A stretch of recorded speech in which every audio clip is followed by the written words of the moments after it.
Ok, mình xin chào tất cả các bạn ha. Hôm nay thì mình sẽ làm cái video clip hướng dẫn cách thu âm một bài hát âm thanh trên cái laptop hoặc PC của mình bằng cái Soundcore Creative 5.1, 2.1 ha. Thì để thu âm một bài hát hay là nhạc hay là một cái người nào đó hát ở trên diễn đàn online, cả giọng nói và âm thanh, thì nó rất là nhiều cách và cũng rất là nhiều phần mềm để thu âm.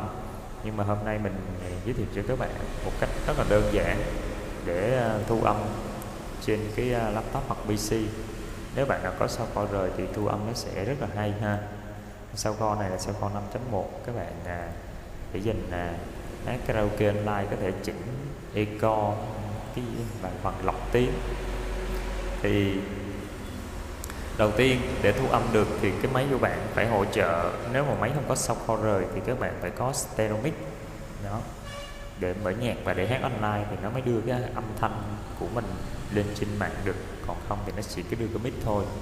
Thì ở đây mình dùng Soundcore 5.1 thì các bạn sẽ thấy cái phần What You Hear. Thì cái phần này để thu âm được các bạn phải kích hoạt cái này, phải set default nó, nghĩa là nó phải có chữ V ở đây, What You Hear, và mic của bạn khi nói là cả hai cái này nó đều bị sáng sáng lên. Đó là Soundcore, đây là Soundcore 5.1 ha. Còn bạn dùng Soundcore máy thu âm cũng được, nhưng mà nó sẽ dở hơn. Với lại cái máy các bạn phải hỗ trợ stereo mic ha, nó phải có stereo mic thì các bạn mới thu âm được.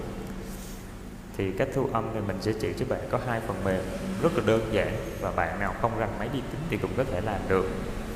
Cái phần mềm đầu tiên thì phần mềm nó tích hợp sẵn trên Windows luôn. Bạn nào dùng Windows 7, Windows 8, Windows 10 thì nó đều tích hợp trên Win luôn. Và đặc biệt Windows 10 thì nó hỗ trợ cái định dạng của nó, thì các bạn có thể gửi qua điện thoại iPhone, có thể nghe trực tiếp được, không cần phải chuyển sang MP3 ha.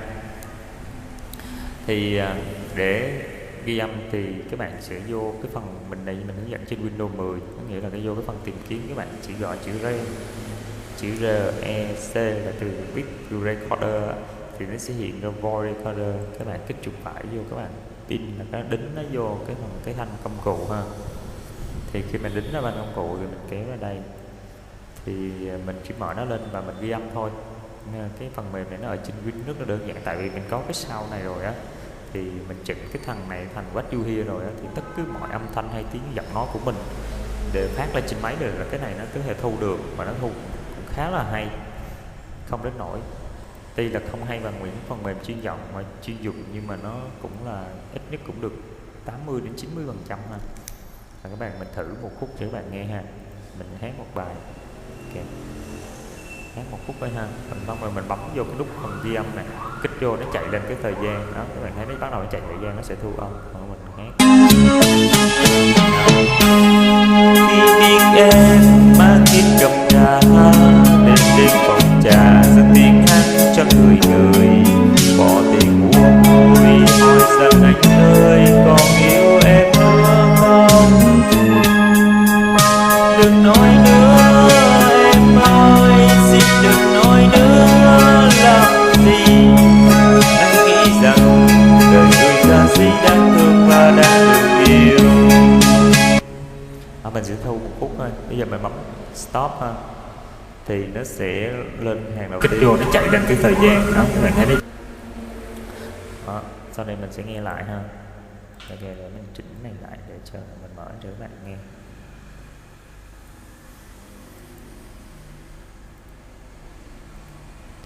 Bắt đầu chạy thời gian nó sẽ thu âm, các bạn thấy không? Khi biết em mang tiếng gặp trà đến đêm phòng trà, dẫn tiếng hát cho người người bỏ tiền mua vui, hỏi rằng anh ơi còn yêu em nữa không,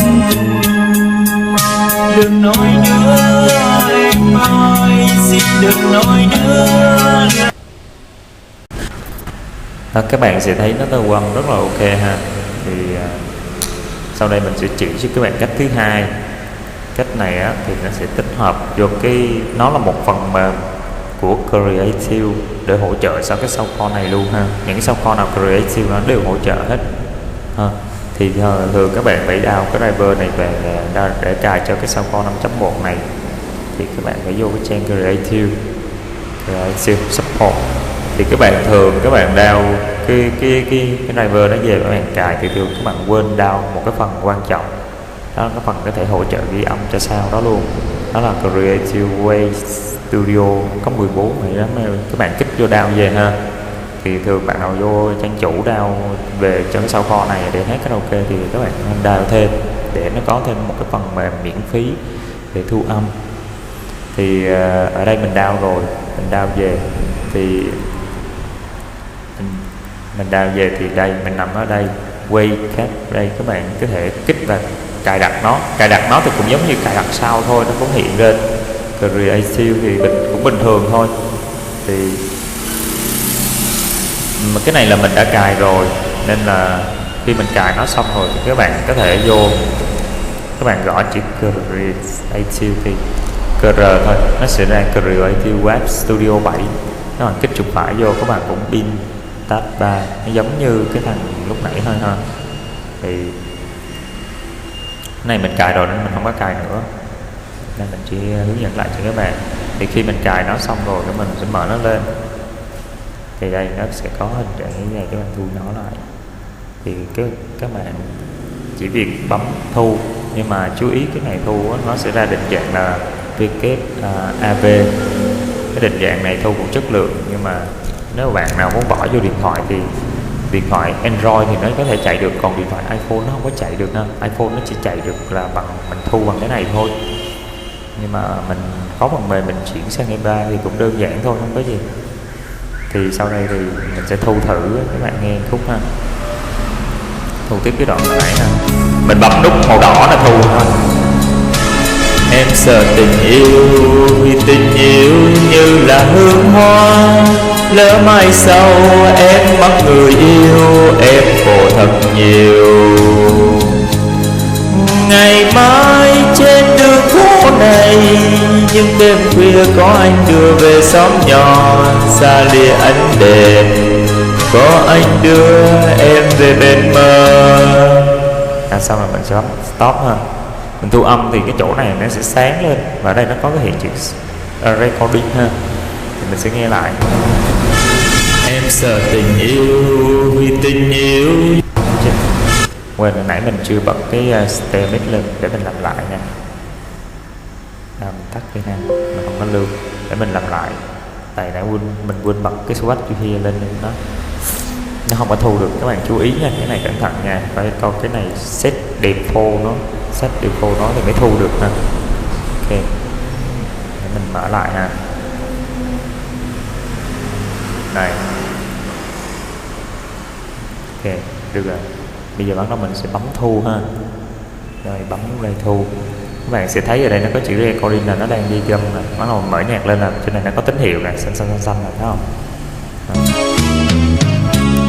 Khi chót mang riêng kiếp cầm ca, em xin bằng lòng nghe tiếng chất trên cuộc đời. Chỉ cần anh thôi, chỉ cần anh thôi, còn tin em nữa thôi. Đó, mình hát thử câu rồi, bấm stop, mình nghe lại. Khi mình nghe lại thì tại mình đang thu cho các bạn, mình tắt cái này đi để nó khỏi có nghe tiếng vọng ha.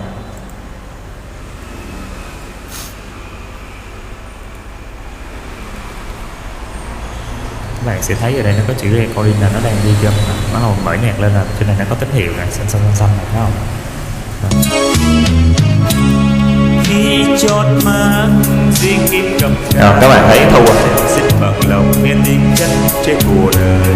Chỉ cần anh thôi, chỉ cần anh thôi, còn tin em nữa thôi.